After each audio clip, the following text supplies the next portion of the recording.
Sumayyaa fa'aa akkasumas immoo Ayyuu fa'aarraan dubbachuu dhufe jechuudha. Otuun isaanirraa hin dubbatiniin dura jechuudha silaa iccitiin qabattu naan jetta waan ta'eef oduu haaraa wanta mudhii isin kutuu wanta ijoollee mana madaamii rifachiisu naasisu isinitti maa jechuudha. Isinii iccitiin qabattu naan jetta waan ta'eef akkuma rifadhee isinis rifachuu qabduu jechuudha. Maaliif maaldhaan qofti rifadhee isin akkamittiin hin rifanne jechuudha. Wanta sin rifachiisudha jechuudha. Wanti nu rifachiisu kun maali hin kijibda hin sobdaa naan jettu ragaa qabatamaa wajjinii isinii fida jechuudha. Wallaahi laazim ani hedduu tokko rifadhee sammuun na naanna'ee joonja'ee jechuudha. Walumaan joonjoofne ani qofti joonja'uu hin qabu jechuudha. Maalidha yoo jettanii haadha cabsaa yookaanis immoo tsigee kaan hin beektu mudannootu ishee mudate jechuudha. Mudannoon kunis maalidha yoo jettanii birrii guutummaatti isinitti nima dhugaa rabbii garuu irrifatinaa wallaahi irrifatinaa.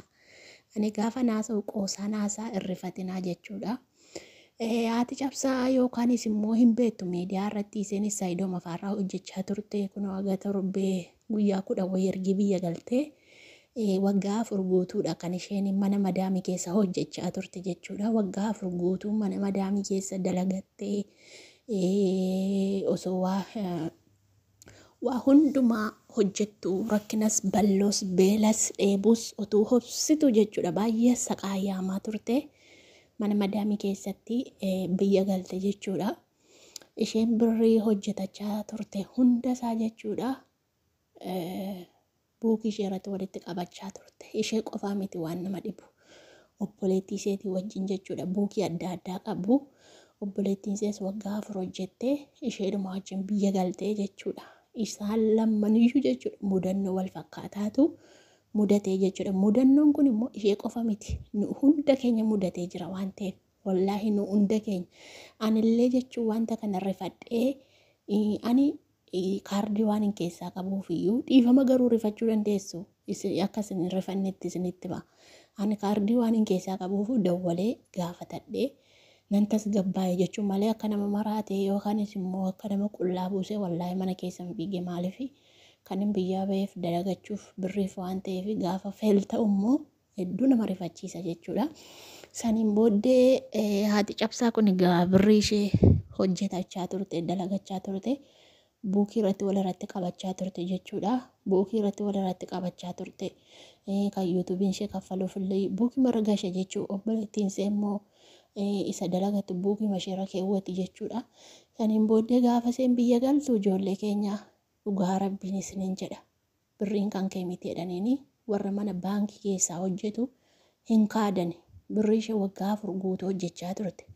Obboleettii isheellee hin kaadanii jechuudha. Haadha cabsaa dubbiin dheeressu isinitti ni marrifattu waan ta'eef saniin booddee gaafa kaadanii waraqaa fideedhaniini kan isheen gashaa turte nuti awwaalaa jedhama malee baankii irraan gashaan turre. Otoo aga tokko baankii irraan gashaa turte furmaata iyyuu argata beektanii. Nuti kan gashinu karaa daldalaati. Waraqaa fidijeenii isheen egaa waraqaa iyyuu hin qabdi. Maatiidha kan naqee galmeessaa fi ture. Namtichatti ergaa turtes waraqaa hin qabdi jechuudha. Qopheeffattee waa hundasaa jechuudha. Geeffatte gaafa isheen waraqaa kana immoo sassaabbattee dattu amma immoo fuullisi miti. Atii fi footoonii buukiirra jiru waliin fakkaattanii hin ta'u jedhanii birriin kun kan kee miti. Buukiin haga ji'a 6tti hojjeta. Baastee galchuudha.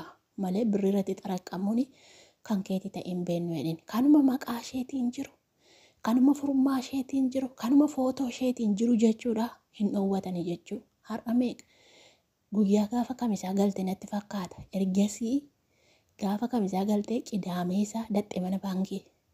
Mana baankii dhatte gaafattee kan kee miti jedhaniin. Haga hammaatti jechuudha. Haga hammaatti birrii tokko harka ishee irratti hin arganne jechuudha. Joorsaa jiru. Mi'a kan kee miti. Footoon kan kee miti sin fakkaattu hin sobdaa. Mikinaata himanii jechuudha. Birrii ishee dhoowwachaa jiru jechuudha warra mana baankii. Obboleettii ishee waraqaa geeffattee haga tokko qaxaroo qabanii deddeebisaa jiru. Obboleettii ishee sana immoo cirumayyuu jechuu kan kee miti sin beennu jedhaniin. Ilaali buukii baattatanii jiru. Otuu isaan buukiin hirka jiru. Otuu footoon hirka jiruutu sin beennu jedhaniin. dhugaa rabbii. Amma akkasitti haati cabsaa bakka siqaayii nyaattee sila amma buukii qabda taanaani yoo amma fakkeenyaaf biyya kee keessaa yoo amma fakkeenyaaf Wallagga keessaa buukii kana Wallagga keessaan baafadhee dhufee yoo Dambidolloodhaan baafadhe amma kan koo.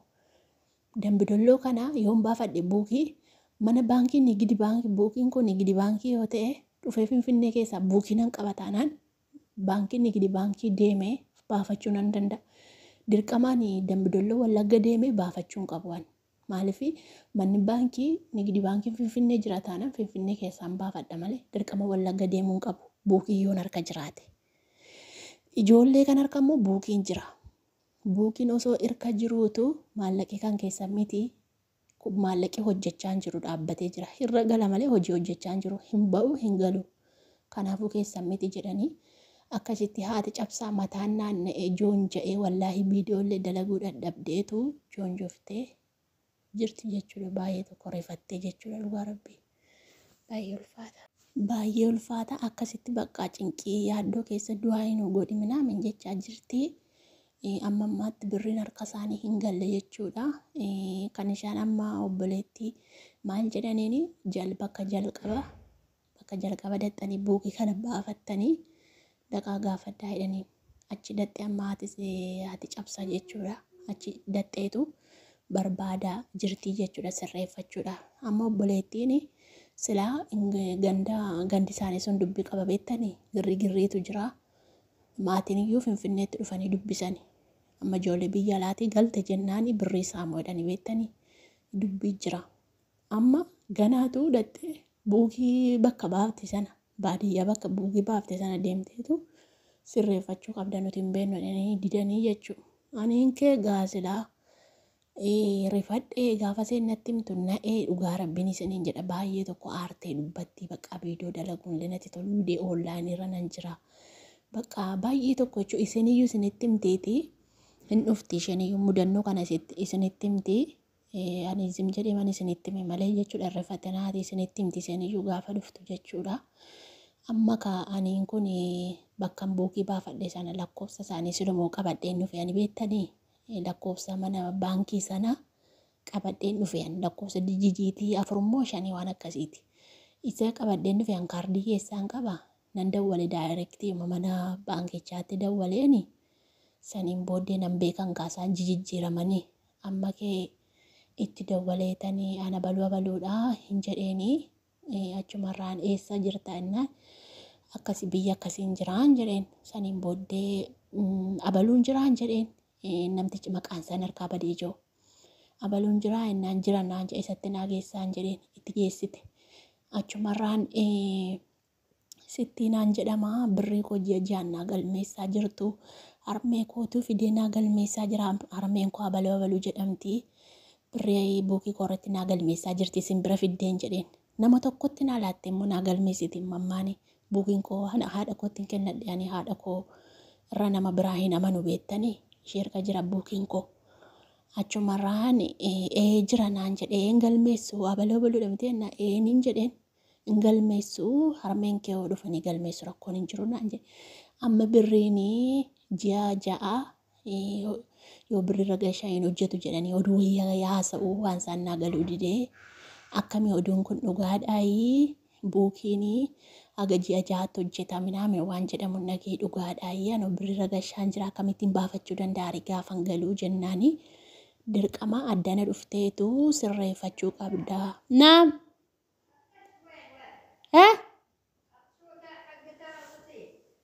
Dhiifama jaartiin na waameessa uffata itti miicanii na gaafatti mastaxabaama maal jedhamanni mazalsafaasa jedhan uffata moo miicinaan jechuuf silaa uffata harkaan hin miicaayyuu mana kanaa ishee gubu na gubdee jaartiin mana kana an sagalee dhoffadhe haasaa jira isheen natti iyyiti wanni saniif wani gurbaa namticha dawwalee gaafadhe ennaani asii sirreeffatta rakkoon qabaas dhufteetu sirreessitaa dirqama bakka jalqaba baafte dhuftee abdeet gootee haaromsiteetu bakka barbaadde birrii baafachuu dandeessa rakkina hin qabu sirreessaa naan jedhe yaa namtichi jammar biraa baafadhe suni jechuudha. Kanaafuu mee wanti haadhi cabsaa irra geessuu hin argatti moo hin argattu inuma laalla malee wallaahi abdii nama kutachiisa ani iddoo tokko rifadhe dhugaa rabbii hedduu tokko riifadhe jechuudha. Abdii nuti qabnu ijoollee baay'anii birrii wanta gallee hojiin hojjennu jennu buukii warratti walirratti qabanna mitiire. Wallaa hedduu tokko riifadhe labbiin nuuf haa laaffisu. Inshaallah yookaan ati cabsaayyuu isinitti miti yookaan immoo gaafadhee argatte moo hin arganne sirreeffatte moo hin sirreeffanne waan jedhamu isinitti himaa hin yaaddayina homaa tokkoyyuu. Rabbiin wallaahi haa mul'isuuf yaada cabsaatiillee du'aa godhaafi malee baay'ee tokko aartee gubachaa jirti jechuudha. Akkasiis yomarraayyuu hin dhageessu waan isaan irra gahan immoo animtiyyuu iyyaafadhe isinitti himaa. Akkasii Sumayyaa faa akkasumas immoo Sa'idoon faa maal keessa akka jiru kan jedhamu kaleessa Sumayyaan egaa viidiyoo daladdee turte. Ani garuu dawalee gaafadheen jira waa hundumaayyuu hubadheen jira. Wanta isaan jedhan inshaallah isaanumtiyyuu viidiyoo gadhiisu wanta jiru immoo isinitti himaan isiniin jedha. Naam gubdeetti jaartiin mana kanaa subhaanallah mataan ofti mataan ishee oromoo dhugaa rabbii.